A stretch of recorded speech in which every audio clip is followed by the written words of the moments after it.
Good morning. सकाळचे 5 वाजलेले आहेत आणि रात्रीचा हॉल्ट जो होता ना तो माझा हॉस्पिटलमध्येच होता आणि सकाळी 5 वाजता ऑफिसला जाण्यासाठी म्हणून गडबडीने तिकडून निघालो आणि आता स्टेशनला येऊन पोचलोय. हे बघा, एकच बरं वाटतंय की तिची आता तब्येत बरी आहे, त्याच्यामुळे काही काळजी नाही.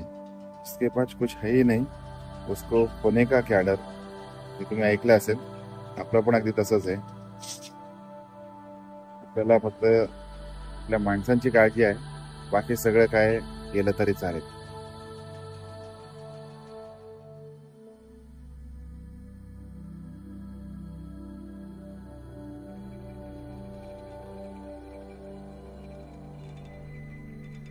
आता जस्ट मी उतरलो इथे आणि फोन केला की तिला काही खायची इच्छा होते का, तर त्यांनी मला सांगितलं की रवा केक हवा आहे. तर रवा केक घेऊन मी हॉस्पिटलला जाणार आहे तिकडे.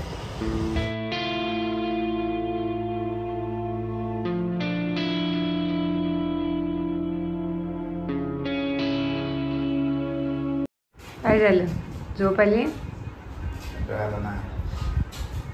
कंटाळा का? 3 दिवस इन हॉस्पिटल रूम. तरी अर्धा दिवस पण नाही तुम्ही हॉस्पिटलमध्ये, तरी पण कंटाळा आला. मग मी तर 24 आवर आहे. पेशंट बघा आमचे, पेशंट बघा आमचे. मोबाईल एकीकडे हे चालू बघा, एकीकडे TV तारक मेहता चालू, इथे मोबाईलवर रील चालू, आराम चाललाय. पण आम्ही कंटाळलो आहे ना खूपच. एवढा कंटाळला की बोर एकदम. कधी एकदा घरी जाते असं झालंय मला. कारण ही घरी आहे, ही बेड रिडन आहे. मी जाऊन येतो बाहेर ऑफिसला, संध्याकाळी ते यायचं आणि काय बसत बसायचं एकमेकांचे चेहरे, मग कंटाळा येतो. पण नो ऑप्शन. पण कोणी घरातलं ॲडमिट असतो नाही, घरातल्या घरात बरं व्हावं शक्यतो आणि एवढंच आजारी पडावं की आपण आपल्या घरामध्ये एखादं इंजेक्शन, 3-4 दिवसाच्या गोळ्या, तेवढ्यानेच बरं व्हायला पाहिजे. खरं हॉस्पिटल नको बाबा, है ना. हॉस्पिटलचं वातावरणच बोरिंग असतं. कंटाळा येतो. म्हटलं माझा वेळ जात नाही. नाही मारायचं ना.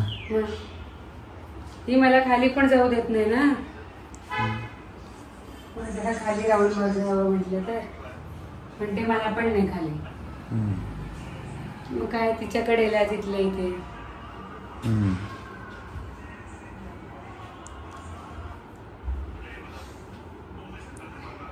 जाम बोर झालं, झोप नाही होते माझी. हॉस्पिटल पण तसंच असतं का? ऍसिडिटी सारखं होत. काळजी घ्या.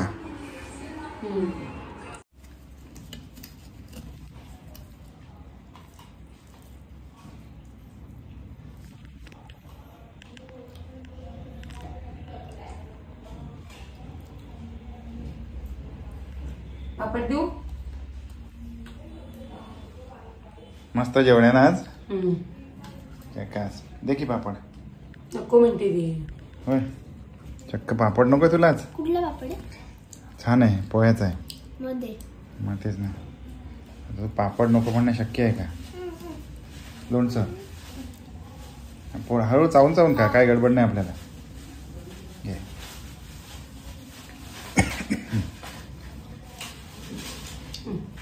संपला की अजून देते. दुसरा नाही कुठला, एकच प्रकार आहे. पोह्याचा पापड आहे.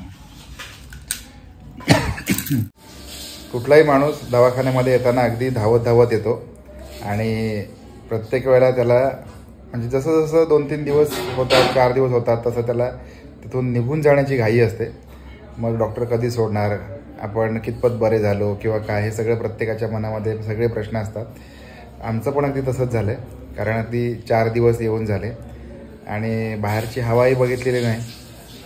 मी अर्थात जातो, पण या दोघींनी बाहेरची हवा बघितलेली नाही. आणि सगळ्यात महत्त्वाचं, डॉक्टरांचा जो सपोर्ट, डायग्नॉसिस आणि रुग्णांच्या प्रती त्यांची जी भावना आहे, ही भावना एवढी महत्त्वाची वाटली मला. विशेष करून लहान मुलांचं ते जे ध्यान ठेवतात किंवा त्यांच्याकडे ज्या प्रकारे लक्ष देतात, ही गोष्ट मला जास्त भावली. कारण त्यांचं ते लहान मुलांची त्यांच्या एवढं होऊन बोलणं, हे जेव्हा आपण बघतो, एक डॉक्टर जेव्हा त्या लहान मुला एवढा होऊन त्याच्याशी बोलतो, ते आपल्याला खूप गंमत वाटते. पण हे खरं सायकोलॉजिकल ट्रीटमेंटचा सुद्धा एक भाग आहे. कारण त्यांना तो डॉक्टर आपलासा वाटला पाहिजे, ते स्टाफ आपलासा वाटला पाहिजे, याची ते पुरेपूर काळजी घेतात. आणि त्याचबरोबर म्हणजे आपल्या मनामध्ये, म्हणजे जे पेशंट असतात, त्यांचे नातेवाईक असतात, त्यांना कधी एकदा पेशंट आपल्या घरी जातो आहे किंवा घरी येतो आहे याचं खूप जास्त वाट बघत असतात.